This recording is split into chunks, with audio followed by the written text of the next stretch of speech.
Hey everyone, and thanks for jumping back into the cryptoverse. Today we're going to talk about Bitcoin, and if anything, we're getting back on track. If you guys like the content, make sure you subscribe to the channel, give the video a thumbs up, and also check out the Telegram channel, which you can find a link to in the description below. Let's go ahead and jump in.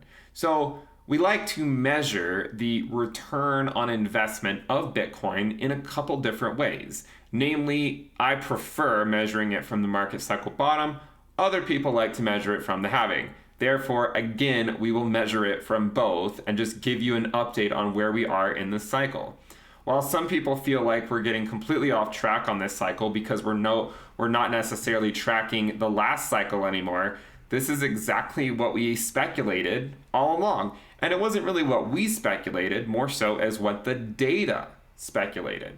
That just because the last cycle stayed on this course does not mean that the current one will. Again, if history is any indication from prior cycle bottoms, we were only ahead of schedule, and coming back down was anticipated. We discussed many times the idea that at one point, cycle 4 was ahead of cycle 2, but it ultimately was not able to keep pace with it. And in the same way, we said that cycle 4 is ahead of cycle 3, but at the end of the day, it probably will not be able to keep pace with it. And I don't think we can, claim victory on that just yet, because it is possible. It's certainly still possible that we keep track with it, that we keep pace with it. And I think it's certainly important that we all keep an open mind as we continue to navigate the next few months. But I think personally, the path of least resistance for Bitcoin is to not keep pace with the last cycle, and that keeping pace with the last cycle would be an anomaly, because cycle 3 ultimately was not able to keep pace with cycle 2, and cycle 2 was not able to keep pace with cycle 1.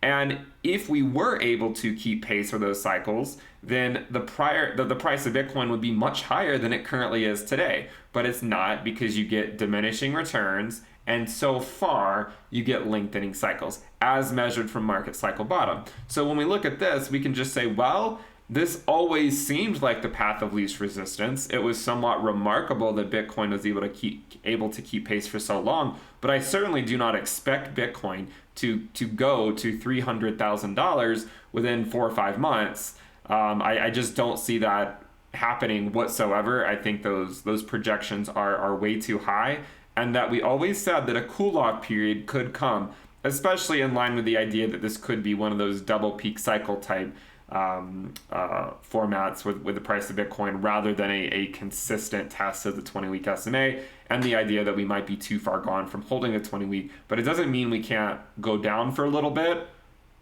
consolidate, and recover. I've always said that institutions, I do believe, want to get on board with Bitcoin. And I've spoken to some people that work at family offices and whatnot, and it's hard, because when you realize the price of Bitcoin's up 20x in a little over a month, do you really want to be that schmuck institution FOMOing into Bitcoin at the all-time high? Or would it make a little bit more sense to be patient, recognize that, hey, we're kind of ahead of schedule here, and that we could get a pullback in the market and a consolidation phase like in 2019 before we head higher? And I think so far that's exactly what we're seeing in the chart, right? That's exactly what we're seeing in the chart. And so I don't think that, I see a lot of people saying things like, like the 4-year cycle theory is broken, or all these other things. As far as I'm concerned, the theory of lengthening cycles and diminishing returns is only being further validated with these types of moves. And to show you that when things are overly bullish, it's easy to believe that they're going to go to 300K in the short term. But to take a step back and look at the chart and say, well, guys, we're somewhat ahead of schedule here. And to get a cool down phase is not the worst thing in the world. Okay, we barely looked back for 6 months. We just went up straight for 6 months. One thing I will say is that when things are going up, it's hard to imagine prices ever going down. But when prices are going down, it's hard to imagine prices ever going up. The people who made a lot of money so far in Bitcoin were not the people that were just FOMOing in at the top. They were the people that stuck around through the bear market and when things got a little bit difficult. It was these people. And I'm not saying we're going to go through a 2-year bear market. But what I am saying is we could go through a lull in the market for maybe 3 to 6 months or maybe even longer. I don't know. But 3 to 6 months I think is certainly possible for Bitcoin at this stage. And the idea that everything is broken because we're unable to keep up with the last cycle is simply not true. If anything, if we are able to keep up with the last cycle, I would consider that to be an anomaly. So when we look at this, we could say, well, this is certainly a path that we could take, a consolidation phase, and then ultimately trending back up later on. You can see if you're, for those astute observers, you might be saying, okay, well, this looks like about 40x. Well, from the cycle bottom, that would put us at around 120K. I've often said that I think the price of Bitcoin, the peak this cycle, will probably be between $100,000 to $200,000. If I were forced to say a closer range, I might say 120 to 140, but it's really hard to predict market cycle tops because we know that they can go a lot higher than one could expect. And so I think that's why we could give it some leeway all the way up to $200,000. I am skeptical of it going above $200,000, but when things get crazy, like when they went to 64K that quickly, it's really hard to know what's going to happen. Generally, I would say 1 to 200K is probably the sweet spot later on this cycle, and that doesn't necessarily have to be this year. Another possibility is something that looks like this, or maybe we just go sideways for a while. I mean, that'd be an interesting take. I mean, if we just went sideways for a while and then went up. But regardless, if anything, Bitcoin's getting back on track with where it should be in the cycle, and keeping pace with the last cycle was not a likely possibility ever, in my opinion. I mean, it was shocking to me that we were keeping pace with it as long as we were, but the fact that we're falling off pace potentially is not shocking in the very least. Now, to defend that theory, we're not necessarily not keeping pace with it yet. I mean, there's still a chance. You can see the last cycle did have a dip down to these levels around this time, maybe in about 2 or 3 more weeks. So we're going to keep an open mind as we navigate the next few months. If in fact we are able to put in another 10x from here within 4 or 5 months, like I know some models predict, okay, I guess we're all going to be doing quite well. I just wouldn't expect that to happen. I certainly would not expect Bitcoin to put in a 100x within 4 or 5 months from the cycle bottom. That would put it about $310,000, a little bit more because this goes above 100x, but it would put it at over $310,000. We know the cycle bottom was around $3,100. On the daily time frame, though, it might have been around $3,200. Depending on what exchange you are looking at. So again, if anything, Bitcoin is getting back on track and going in the path of least resistance, which is ultimately not keeping pace with this cycle, in my opinion. And if you prefer to look at it on a linear scale, I know some people like to look at things on a linear scale and say that diminishing returns are not a thing. Look at the chart. Okay, look at the chart. If in a few hundred days we're looking at the price of Bitcoin and it's over here somewhere and it's at like, let's say it's at 150K and everyone's telling you that it's going to go to 300K and go back to these levels. Well, again, that's different than what the trend shows. And so that's why I think diminishing returns is a thing, and that if you argue it is not a thing, you're simply arguing what you want to happen, what you want Bitcoin to do, not what the data suggests. So again, I can tell you what I want Bitcoin to do. I mean, I want Bitcoin to go to $100 million, but we also need to be practical and say, well, is it actually going to do that? And the answer is probably not. And the reason we say that again is because returns do diminish. And there's a lot of people that troll diminishing returns, but not only is it in the chart quite clearly, especially if you look at a linear scale, it's quite obviously there that diminishing returns is a thing. Furthermore, from a fundamental perspective, it would make sense why diminishing returns would be a thing. Who hasn't FOMO'd into an altcoin, a micro cap, because they thought it would give them a higher return? The reason it can give you a higher return is because the market cap is so much lower. Therefore, it takes a lot less volume to move the price. because it takes a lot less volume to move the price, people can see a much higher return. But the downside risk is a lot higher because you really don't know what you're investing in. A lot of times you don't know if it's going to be a scam or something like that. And so there are a lot of risks involved. You also don't know if the founders are just going to do an ICO, get paid up front, and then bail the minute things get bearish. So there's a lot more risks associated with microcaps, but it's because they have low market caps that give you those theoretically higher returns. And that's why I do have investments in other coins besides Bitcoin, because I do like to go for those higher returns. But we also have to admit that if from a fundamental perspective, it makes sense that the market cap would be unable to put in gains seen from prior cycles each cycle, because the market cap has gone up a lot more and it takes exponentially more volume to move the price. Now, you might say, well, Ben, we didn't have institutional investors before. Well, first of all, that's not true. I mean, I just don't think it was as publicized in the past, but the idea that institutions have never invested in Bitcoin until this market cycle is just simply not true. I think there's more institutions coming in now, and it's a lot more publicized, and bigger institutions are coming in. But the idea that this is the first time we've seen any type of institutional involvement is simply not true. I also contend, and I said this back in 2019, 2020, that we always needed institutions to get to six figures. We need institutions. I mean, Tesla's great, right? Don't get me wrong.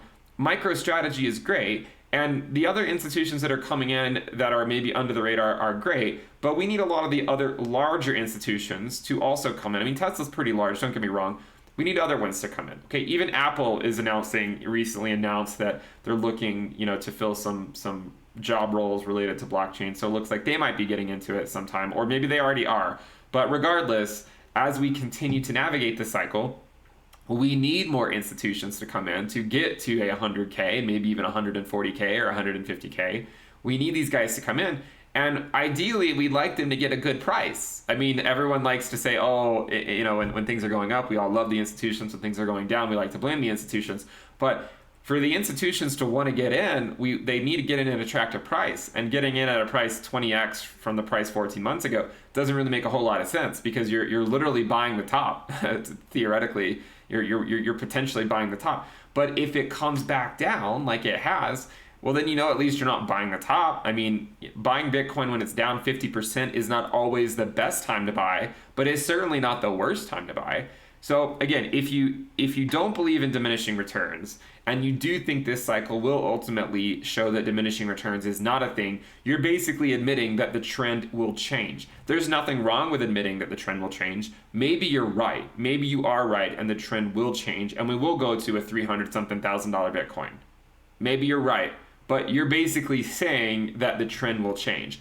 I'm just going with what I think the path of least resistance is and saying I don't think the trend will change. And if the trend does change, then okay, my portfolio is going to be worth a little bit more than I thought it would be. But I'm certainly not going to speculate that we're going to put in the same ROI as last cycle, because imagine if in the 2017 cycle, if in the 2017 cycle, if we assumed we put in the same ROI as the prior cycle, we would have gone up another 5x. We would have already hit $100,000 back then, but we didn't.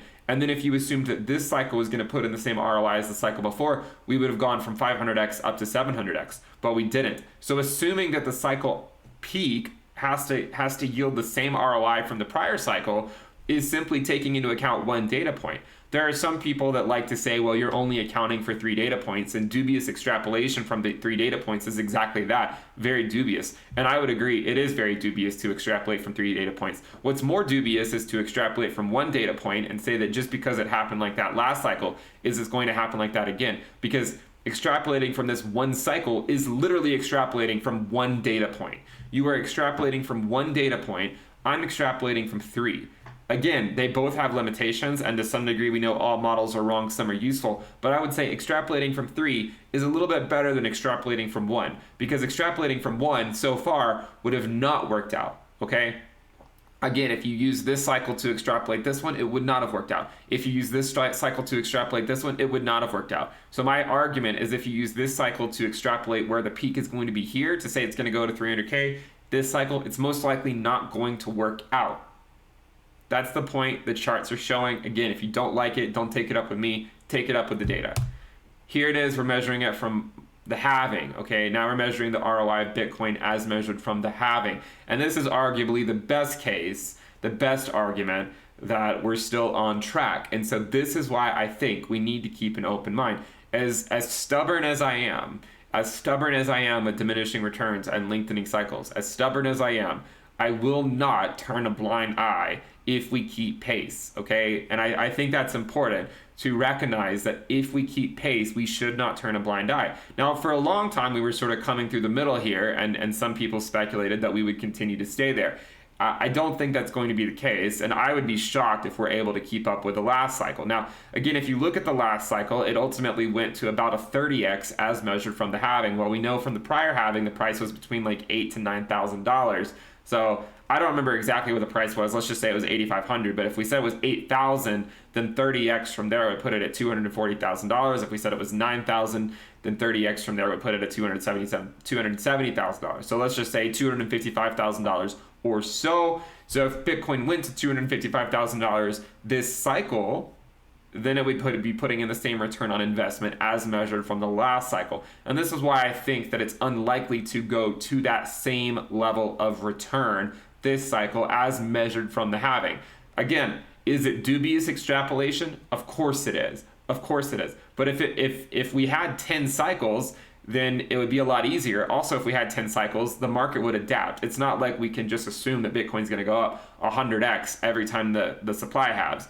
It wouldn't take that long for the price of Bitcoin to just go to $1 billion per coin. And if everyone's a billionaire, then no one is, okay? So in the sense here, we've come back down to where the halving is, at least in terms of our ROI from the halving compared to last cycle, we've come back down to it. So we don't want to necessarily say that we're behind schedule yet as measured from the halving, because we're not. But I'm just saying, in the same way that we talked about it as measured from the cycle bottom, we ultimately would drop below, and we are. I do think as measured from the halving, we will ultimately drop below, and we already are close to doing it. And in fact, for us to not drop below within the next month or so, you can see here that the ROI gets pretty high. I mean, this is 10x, so 20, 30, this is 1. So 2, 3, 4, 5, 6, 7, 7.5 maybe. So let's just say 7 to 8 as measured from the bottom. So if we can get back to 56K up to maybe 64K,